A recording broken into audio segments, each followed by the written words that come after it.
الحمد لله رب العالمين والعاقبة للمتقين ولا عدوان إلا على الظالمين والصلاة والسلام على أشرف الأنبياء والمرسلين نبينا وإمامنا محمد وعلى آله وصحبه ومن دعا بدعوته واتبع هديه إلى يوم الدين.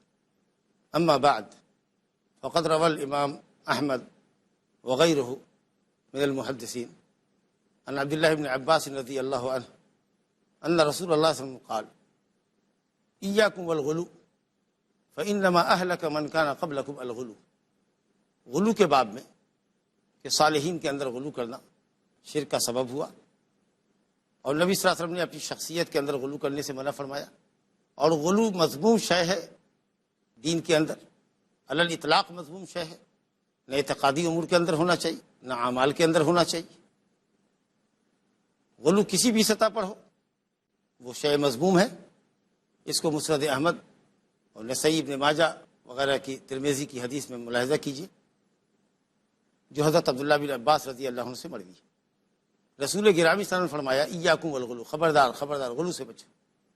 اس سے پہلے حضرت عبداللہ بن عباس فرماتے ہیں کہ صبح عقبہ میں، یعنی ذی الحجہ کی 10 تاریخ کی صبح، جب مزدلفہ میں آپ نے قیام فرمایا، فجر کی نماز پڑھی، اور جب مطلع صاف ہوا، اور وہاں سے آپ 10ویں ذی الحجہ کی صبح آفتاب کے طلوع سے قبل جمرہ عقبہ کو کنکری مارنے کے لیے مینا کی طرف رخ کر رہے تھے.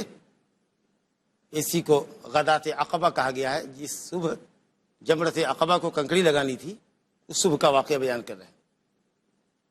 10ویں ذی الحجہ کی صبح فجر کے بعد آپ نے مجھ سے کہا: القط لی حسیات، میرے لیے کچھ کنکریاں چن دو. 7 کنکریاں مطلوب تھی. تو حضرت عبداللہ بن عباس نے آپ کے لیے کنکریاں چنی، اور کنکریاں تھی مثل الخذف، سنگریزہ تھا، 2 انگلیوں کے درمیان آسانی سے پکڑا جا سکے، چنے کے دانے سے تھوڑا بڑا. تو آپ صلی اللہ علیہ وسلم نے ان کنکریوں کو لیا، فجعل ينفثهن في يده، اور اس کو اپنے ہاتھ میں لے کر جھاڑنے لگے، پوچھنے لگے. اور آپ نے کہا: بامثال هؤلاء اربو، اسی کے مثل کنکریوں سے رمی عقبہ کرو، رمی جمار کرو، اسی کے مثل. کہیں ایسا نہ ہو کہ شیطان وسوسہ دے کہ کنکری ہی لگانی ہے، رمی ہی کرنا ہے، تو پھر بڑا پتھر اٹھاؤ نا، یہ چھوٹے پتھر سے کیا ہوگا. لوگوں میں عام بات ایک رائج ہے کہ شیطان کو کنکری لگاتے ہیں. اس سلسلے میں جو حدیثیں آئی ہے اور کلام ہے اہل علم کا، رمی جمار اللہ کے ذکر کے لیے، ہر کنکری پر اللہ اکبر، اللہ کا ذکر. بہرحال شیطان یہ وسوسہ ڈالتا ہے کہ اگر لگانا ہی تو جوتا مارو. ہم نے دیکھا ہے لوگ جوتا چپل نکالتے مارتے، بڑے بڑے پتھر سے مارتے. شیطان کو مار رہے ہیں، اس لیے ذرا سا اس پتھر سے کیا ہوگا. شیطان بھی سمجھتا ہے چلو مبالغہ کرو، تمہارے نبی نے چھوٹی کنکری سے مارنے کا حکم دیا ہے، تم بڑے پتھر سے مارو. ہم بڑا پتھر کھائیں گے، جوتا کھائیں گے، لیکن تم کو نبی کی سنت سے ہٹائیں گے. آپ نے فرمایا اسی طرح کی کنکریوں سے رمی کیا کرو. اور اس موقع پر آپ نے ایک عمومی لفظ استعمال کیا، عام لفظ استعمال کیا کہ اس معاملے میں یا کسی بھی معاملے میں، دین کے معاملے میں، عقیدے کا معاملہ ہو کہ عمل کا معاملہ، آپ نے فرمایا: ایاکم والغلو، خبردار خبردار لوگوں، غلو سے بچو. اپنے آپ کو شریعت کی حد میں رکھو، اس سے آگے مت نکلو. کیوں؟ وجہ بتائی: فإنما أهلك من كان قبلكم الغلو، تم سے اگلے لوگوں کو غلو نے ہی ہلاک کیا. غلو پسندی کے نتیجے میں وہ دین سے ہٹ گئے، دین کی حد سے باہر نکل گئے. گویا اگر تم اب دین کی حد میں رہنا چاہتے ہو، شریعت میں رہنا چاہتے ہو، تو غلو سے پرہیز کرو. سبب حدیث بیان کرنے کا رمی جمار تھا، لیکن آپ نے عام لفظ استعمال کیا: ایاکم والغلو، غلو سے بچو. غلو کہیں بھی نہیں آنا چاہیے، نہ عقیدے میں ہو نہ عبادت کے اندر. کسی بھی معاملے میں غلو، حد سے آگے بڑھنا اچھی بات نہیں ہوتی، اور ایکٹنگ کہیں بھی اچھی نہیں سمجھی جاتی. اور اسی باب میں، غلو کے باب میں ہی صاحب کتاب رحمۃ اللہ علیہ نے آخری حدیث صحیح مسلم کے حوالے سے حضرت عبداللہ بن مسعود رضی اللہ عنہ سے نقل کی ہے کہ نبی کریم صلی اللہ علیہ وسلم نے فرمایا: ہلک المتنطعون قالها ثلاثا. آپ صلی اللہ علیہ وسلم نے فرمایا کہ متنطعین ہلاک ہوئے. تنطع کہتے تکلف کو، تعمق کو. کسی بھی معاملے میں تکلف اچھا نہیں. بولنے میں تکلف، الفاظ کو حلق کے بالکل آخری کنارے سے نکال لیں، چلنے میں تکلف، عبادت کے اندر تکلف، وسوسے شیطانی کے پیچھے پڑے ہوئے، دین کی حد، شریعت کی حد سے نکل رہے ہیں، کہیں بھی کسی بھی معاملے میں تعمق کرنا، تکلف کرنا، غلو کرنا، مبالغہ آرائی۔ آپ سب نے فرمایا کہ ایسے لوگ ہلاک ہو، تم بچو اس سے، تکلف سے پاک رہو، تنطع سے پاک رہو، بال کی کھال نہ نکالو۔ جو ضابطہ ہے شریعت کا، جو دائرہ ہے شریعت کا، اس ضابطے، اس دائرے کا لحاظ کرو۔ قالها ثلاثا، آپ نے یہ بات 3 مرتبہ فرمائی تاکہ زجر مکمل ہو، تعلیم مکمل ہو، کوئی یہ نہ کہ ہم نے نہیں سمجھا۔ آپ صلی اللہ علیہ وسلم اہم باتوں کو 3 مرتبہ کہتے تھے تاکہ کوئی کنفیوژن نہ رہے، مکمل تعلیم ہو جائے اور مکمل تحذیر ہو جائے۔ اللہ تعالیٰ کا درود و سلام ہو نبی صلی اللہ علیہ وسلم پر کہ کوئی راستہ نہیں تھا جو جنت کی طرف لے جانے والا تھا اور جہنم سے بچانے والا تھا، لیکن آپ نے اپنی امت کو ان راہوں کی واقفیت کرائی، جنت کی راہ کی رہنمائی فرمائی، جنت کی راہوں کی رہنمائی فرمائی، جہنم تک لے جانے والے راستوں کی نشاندہی کی اور سخت الفاظ میں ان سے دور بھاگنے کی نصیحت فرمائی، ہر خیر پر ان کو مطلع کیا، ہر شر سے ان کو ڈرایا، تعلیم مکمل فرمائی، خیر خواہی مکمل فرمائی، 1 بار نہیں، 2 بار نہیں، 3 مرتبہ بھی اہم باتوں کو آپ نے فرما دیا تاکہ بلاغ مبین ہو جائے اور امت پر حجت اللہ کی مکمل ہو جائے، کوئی یہ نہ کہے کہ ہم نے نہیں سمجھا۔ اب اس کے بعد بھی اگر کوئی تکلف کر رہا ہے، غلو کر رہا ہے اور غلو اس کی زندگی کا اہم حصہ ہے تو آپ سمجھ لیجیے کہ اس کے لیے ہلاکت یقین۔ یہ باتیں غلو کے تعلق سے تھی، اور اس کے بعد بھی جو 19واں باب کتاب التوحید کا ہے وہ بھی اسی کے گرد ہے۔ چنانچہ 19واں باب صاحب کتاب نے مقرر کیا ہے، باب ما جاء من التغلیظ فی من عبد اللہ عند قبر رجل صالح۔ جو شخص اللہ سبحانہ و تعالیٰ کی بندگی کسی بندے صالح کی قبر کے پاس کرتا ہے، اس سلسلے میں جو ممانعت ہے، شدت کے ساتھ جو نبی صلی اللہ علیہ وسلم نے ممانعت فرمائی ہے، اس کا ذکر ہے۔ مصنف علیہ الرحمہ نے امت کو، مسلمانوں کو شرک کے فتنوں سے بچانے کے لیے اور شرک کی سنگینی کو بتانے کے لیے اور امتیں کیسے قبر کے فتنے میں مبتلا ہوئی ہیں ان سے آگاہ کرنے کے لیے کئی ابواب قائم کیے ہیں۔ غلو کی مذمت بیان کی، غلو ہلاکت کا باعث ہے، دنیا میں شرک پیدا ہوا غلو کے سبب اور ہو رہا ہے اور ہوتا رہے گا غلو کے سبب، تو کسی بندے صالح کی قبر کے پاس جا کر اللہ کی بندگی کرنا، فی من عبد اللہ عند قبر رجل صالح، عبد صالح کی قبر کے پاس جا کر اللہ کی بندگی کرنا، یہ ایک حرام عمل ہے، ممنوع عمل ہے، کیونکہ یہ شرک میں پڑنے کا ذریعہ ہے، بہت بڑے فتنے میں پڑنے کا ذریعہ۔ یہ سمجھنا کہ یہ جگہ مبارک ہے، متبرک ہے، یہاں عبادت، یہاں دعا جلدی قبول ہوتی ہے، یہ اپنے آپ میں غلط نظریہ ہے، غلط عقیدہ ہے۔ اگر اس نظریے سے جاتے ہیں تو شرک اصغر ہے، وسیلہ شرک ہے، اور اگر نعوذ باللہ صاحب قبر کو سجدہ کرتے ہیں تو یہ شرک اکبر، اس میں کوئی شبہ ہی نہیں۔ تو یہ باب بھی بڑا اہم ہے۔ کئی ابواب یہاں پر قبر کے فتنوں سے آگاہ کرنے کے لیے صاحب کتاب رحمہ اللہ نے مقرر کیا۔ یہ 19واں باب ہمارے درس میں ہے اس وقت، اور اس سلسلے میں صحیحین کی روایت نقل کی ہے جو عائشہ رضی اللہ عنہ سے مروی ہے۔ حضرت عائشہ رضی اللہ عنہ کہتی ہیں کہ ان ام سلمہ رضی اللہ عنہ ذکرت کنیسۃ لرسول اللہ صلی اللہ علیہ وسلم، یا ذکرت لرسول اللہ صلی اللہ علیہ وسلم کنیسۃ رأتها بأرض الحبشہ وما فیہا من الصور۔ ام سلمہ رضی اللہ عنہ نے نبی صلی اللہ علیہ وسلم سے ذکر کیا، اور یہ ذکر انہوں نے مرض الموت میں کیا، وہ بیماری جس سے آپ جہاں پر نہ ہو سکے، صحت یاب نہ ہوئے، اسی مرض الموت میں ام سلمہ نے ذکر کیا۔ وقت ہو گیا ہے ایک بریک کا، انشاءاللہ مختصر وقفے کے بعد حاضر ہوتے ہیں۔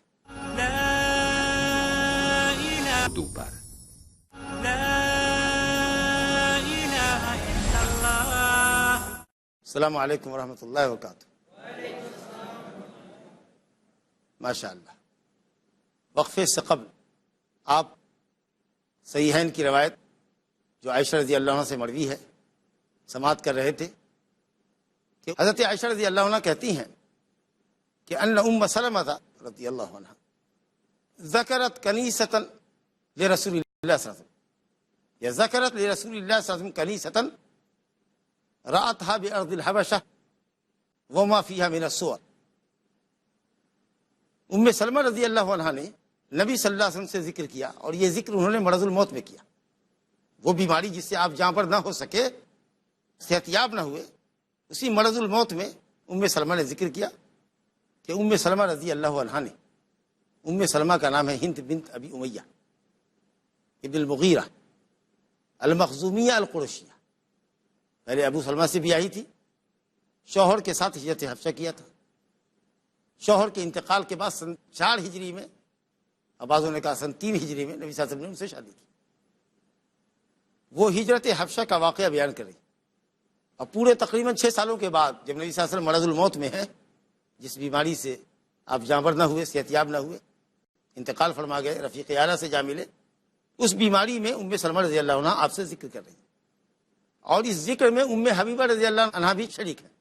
صحیح میں روایت ہے کہ ام سلمہ اور ام حبیبہ رضی اللہ عنہما نے ذکر کیا نبی صلی اللہ علیہ وسلم سے ایک کنیسے کا جو انہوں نے ارض حبشہ میں دیکھا تھا ہجرت حبشہ کے موقع پر، اور اس میں جو تصویریں تھیں، جو مجسمے تھے یا دیواروں پر جو تصویریں تھیں، ان تصویروں کا ذکر کیا، اور حدیث میں آیا کہ اس کنیسے کا، اس گرجا گھر کا، اس معبد النصارہ کا جہاں نصارہ عبادت کرتے ہیں، اس کا نام ماریا تھا۔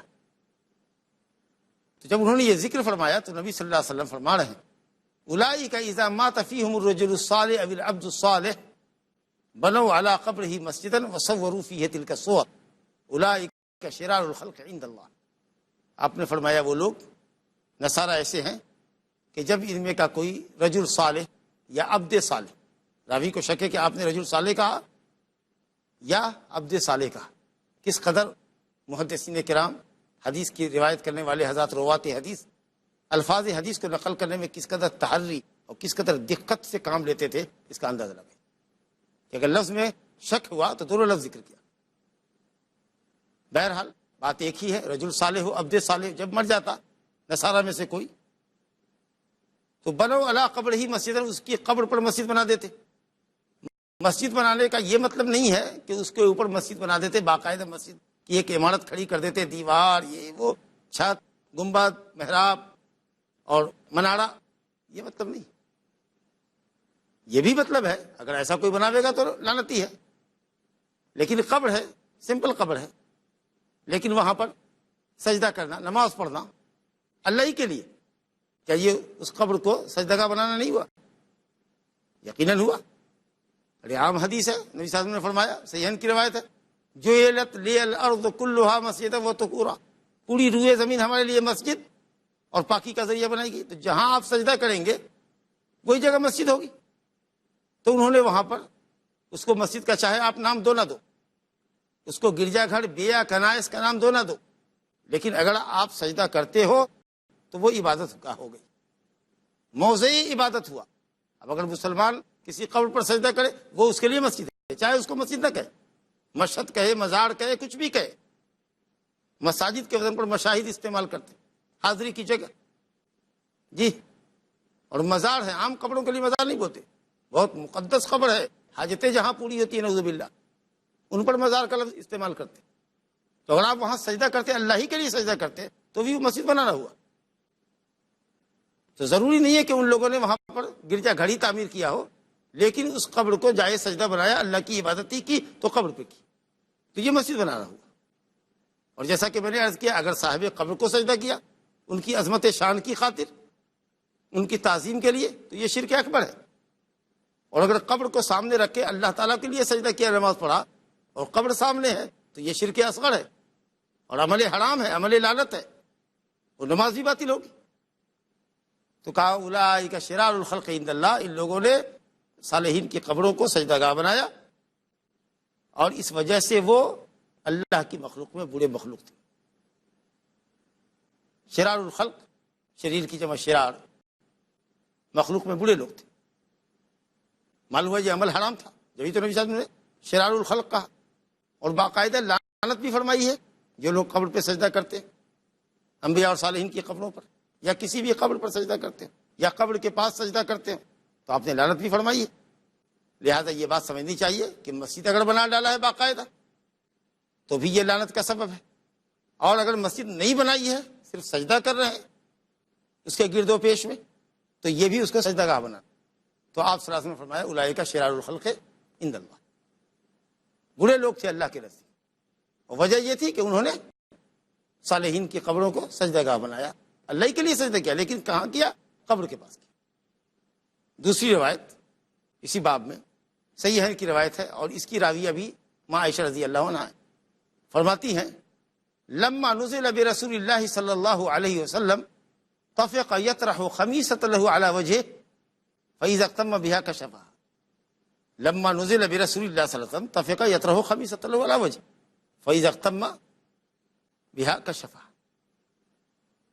فقال وهو كذلك لعن الله اليهود والنصارى اتخذوا قبور انبيائهم مساجد يحذر ما صنعوا ولولا ذلك لأبرز قبره غیر انه خشی ان یتخذ مسجدا، اخرجہ، صحیحین کی روایت۔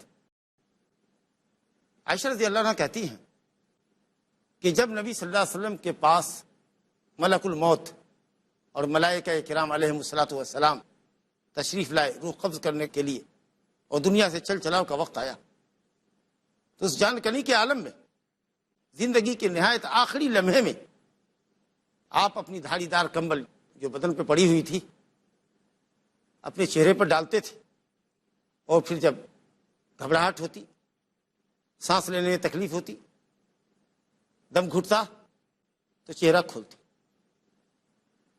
چہرہ ڈھانکنے اور چہرہ کھولنے کی یہ کیفیت تھی۔ اس وقت میں آپ نے فرمایا تھا اسی حال میں کہ اللہ کی لعنت ہو یہود و نصارہ پر، انہوں نے اپنے انبیاء کی قبروں کو سجدہ گاہ بنایا۔ لعنت فرمائی آپ نے کن لوگوں پر؟ یہود و نصارہ پر۔ کس وجہ سے؟ کہ انہوں نے اپنے انبیاء کی قبروں کو سجدہ گاہ بنایا۔ میں نے ابھی عرض کیا کہ مساجد بنایا یا مسجد کی عمارت تو نہیں بنائی، لیکن وہاں اللہ ہی کے لیے صحیح سجدہ کیا۔